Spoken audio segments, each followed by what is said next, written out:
He kissed his daughters goodbye, boarded a flight back home, and made sure he had witnesses around him all weekend. He even cried when they told him she was dead. She was a doctor who saved lives for a living. She had built everything from scratch: her career, her practice, her family. And on the night of June 28, 2015, she walked through her own front door for the very last time. What nobody knew yet was that the door had already been unlocked for hours, and the man who unlocked it was someone she trusted with her life. If you've ever wondered what it looks like when someone who claims to love you is actually your greatest threat, stay until the end of this video, because this story will change the way you look at everything. And if you're new here, welcome. This channel is built for people who need the full story, not just the headlines. Subscribing is honestly the best way to show your support, and it means you won't miss what's coming next. Now let's get into it. Teresa and Grace Severs was not the kind of woman you forgot after meeting her.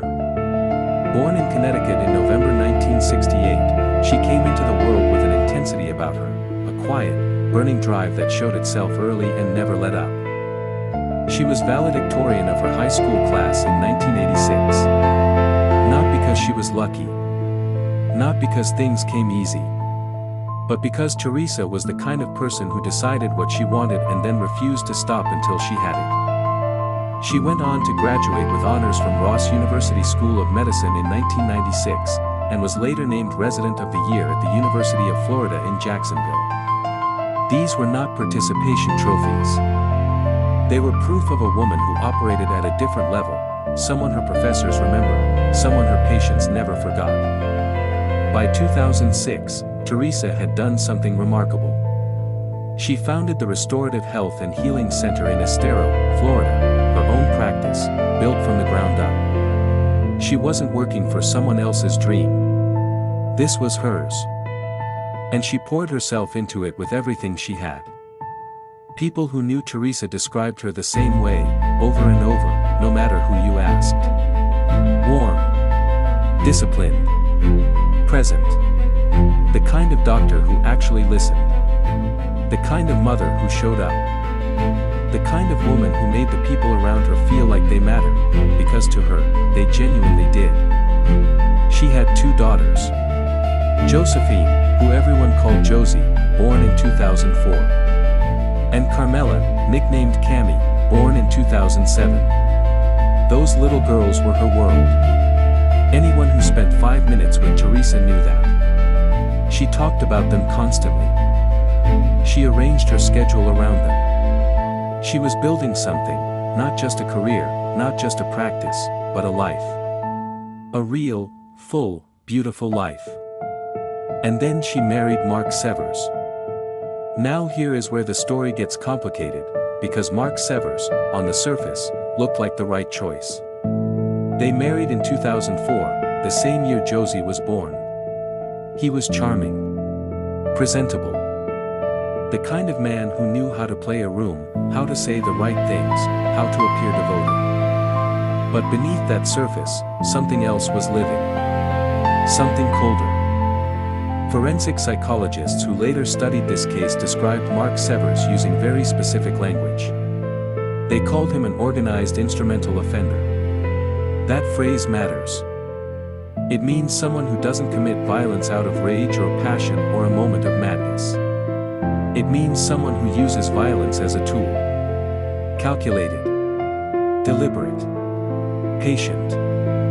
Someone who can sit across from you at dinner, smile at your children, and be planning your death at the same time. That is who Teresa was sleeping next to. The marriage had been showing cracks for some time. There were tensions, financial disagreements, whispers of dissatisfaction. But Teresa, ever the problem solver, ever the woman who believed things could be fixed, kept going. Kept building. Kept trying. What she didn't know was that Mark had already made a decision. And that decision had nothing to do with divorce lawyers or separation agreements. It had to do with a $4 million life insurance policy, with Mark Severs listed as the sole beneficiary. $4.4 million. That was what Teresa's life was worth to him. Not her laugh. Not her brilliance. Not the way her daughters looked at her. Just the number on a policy document. And so he made a plan. Mark didn't get his hands dirty himself. Men like Mark rarely do. Instead, he reached out to someone he knew, a man named Curtis Wainwright. The deal was simple, in the way that only truly evil things can be simple. $100,000. In exchange for Teresa's life. Wright said yes. And then Wright recruited another man, Jimmy Ray Rogers, to help him carry it out. What followed was not a crime of impulse. It was a production.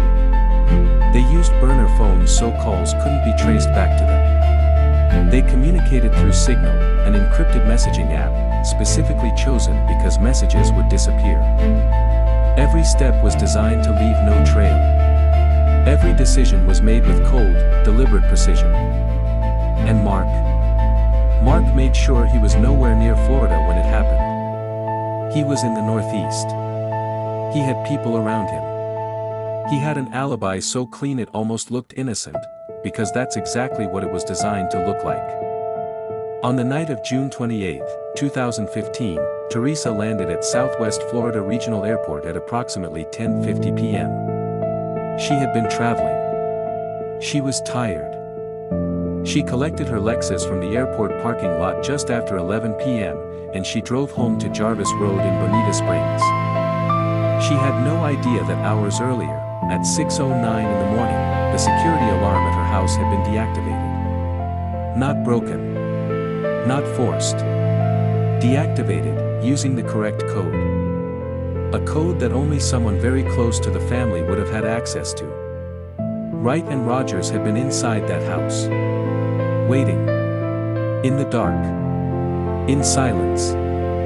In the home where Teresa's daughters had taken their first steps, where Christmas mornings had happened, where she had built everything she loved, two men sat in the shadows and waited for her to come home. Think about that for a moment. She pulled into the driveway. She probably exhaled. She was home.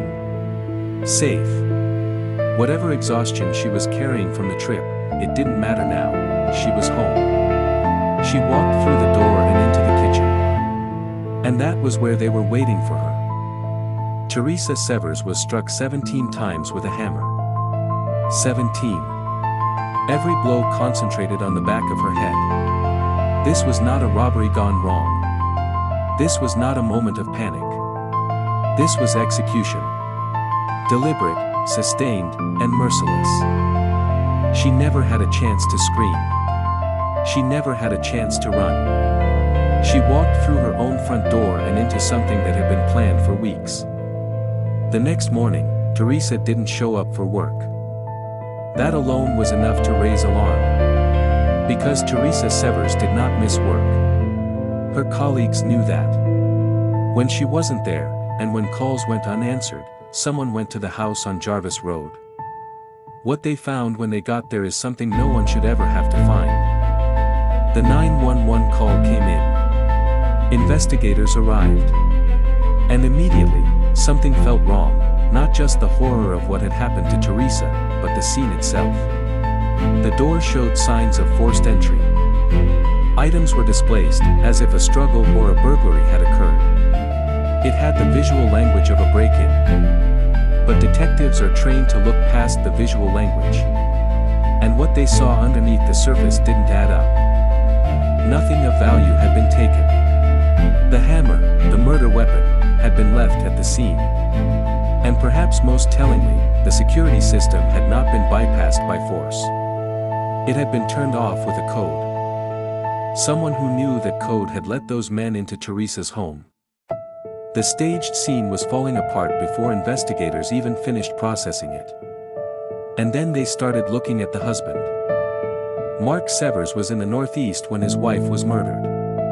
He had his alibi. He had his witnesses. And when law enforcement came to him with the news, he cried. But grief is one of the easiest things in the world to perform. Especially for someone who has spent years learning to wear the right expression at the right moment. Forensic psychologists later noted that this behavior, maintaining a convincing facade of grief, is not unusual for offenders with psychopathic traits. They don't feel what you feel.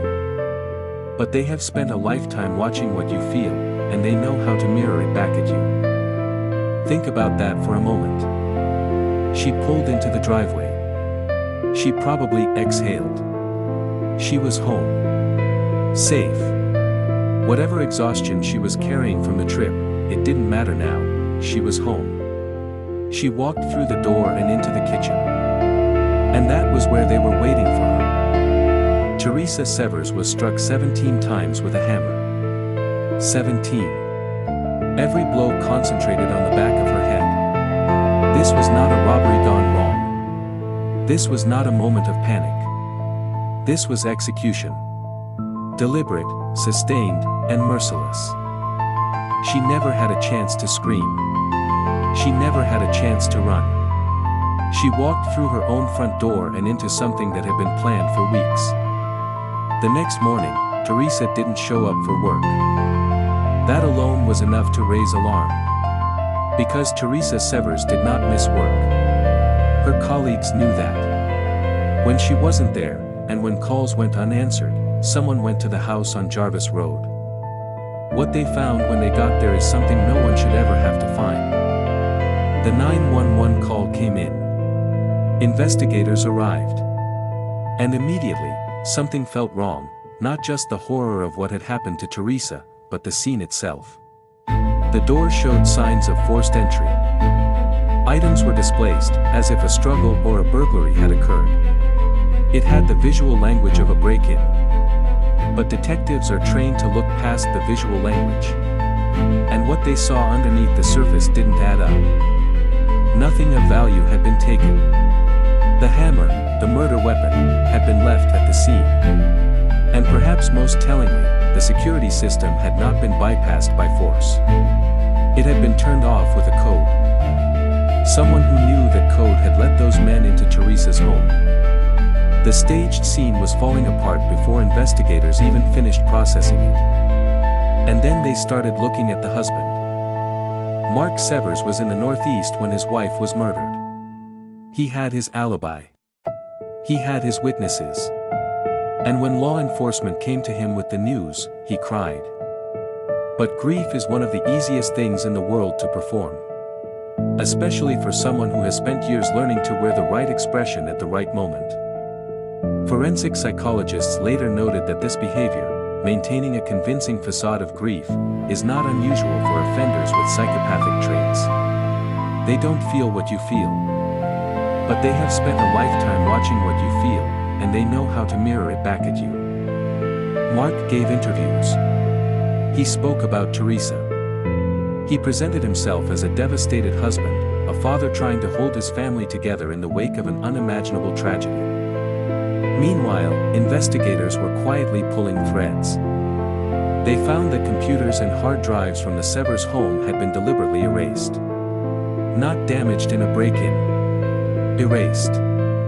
Someone had taken the time, before or after the murder, to wipe digital records. That kind of action has a name in criminal investigation. It's called consciousness of guilt. It means someone knew exactly what those records contained, and couldn't afford for anyone else to find out. Then came the GPS data. It placed Curtis Wayne right in Bonita Springs on the night of the murder. Not near. In. Surveillance footage emerged showing Wright and Rogers purchasing supplies, the kind of supplies you buy when you're preparing for something and you need to make sure you don't leave a trace of yourself behind. Phone records. Messaging data. The encrypted signal conversations that were supposed to disappear, pieces of them hadn't. The web of communication between Mark Severs, Wright, and Rogers was beginning to take shape. And then, in August 2015, a witness came forward. A woman named Rose. What she told investigators broke the case wide open. The picture that emerged was devastating in its clarity. A husband. A contract. $100,000. 2 hired men in the dark. And a woman who came home to her own kitchen and never left it alive. That's where we pause, right at the edge of everything unraveling. Because what comes next is where this story gets even darker. The arrests. The courtroom. The shocking moment during the trial when one of the men involved tried to rewrite the entire narrative. And what happened to Josie and Cammie, those two little girls who lost their mother on a Sunday night and then watched their father led away in handcuffs? If this story is hitting you the way it's hitting me, drop a comment below. Tell me what you're thinking right now. And if you haven't subscribed yet, do it now, because the second half of this story is where everything comes apart at the seams. Don't go anywhere. Mark Severs sat in a courtroom in December 2019, for years after the night Teresa walked through that kitchen door for the last time. For years of investigations, arrests, plea deals, and courtroom battles. For years of his daughters growing up without their mother.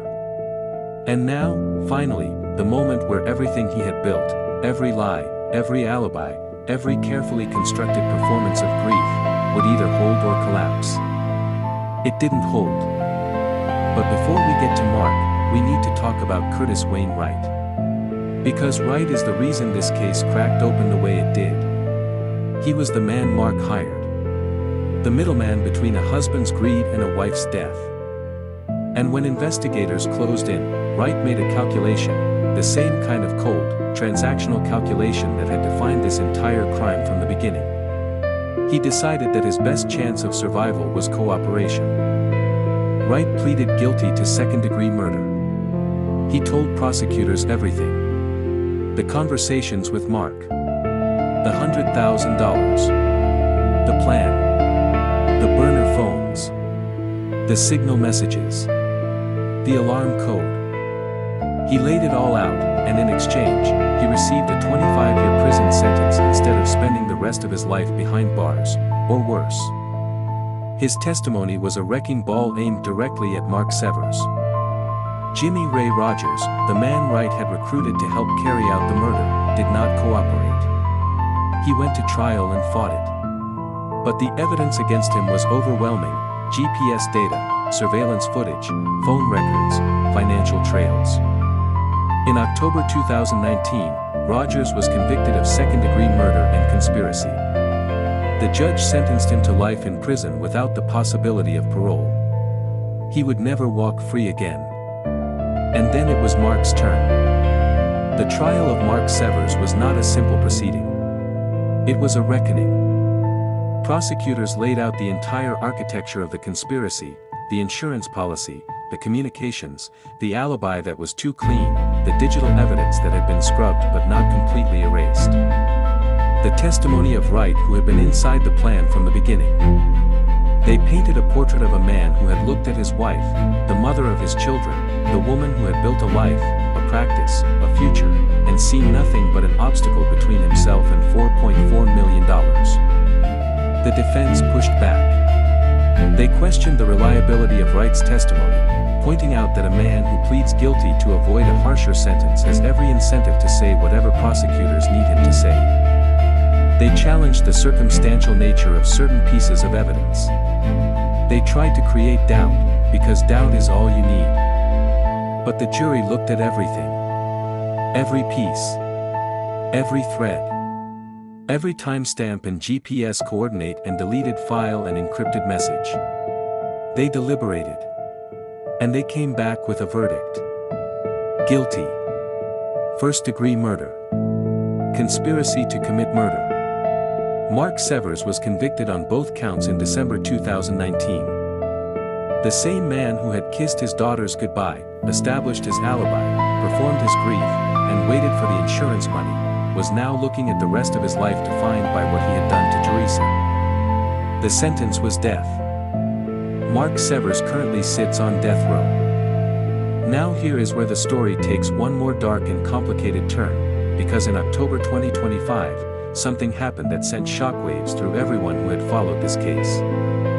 Jimmy Ray Rogers, already serving life without parole, stood up at an appellate hearing and recanted his testimony. He claimed that Mark Severs was innocent. That the story he had told before was not the truth.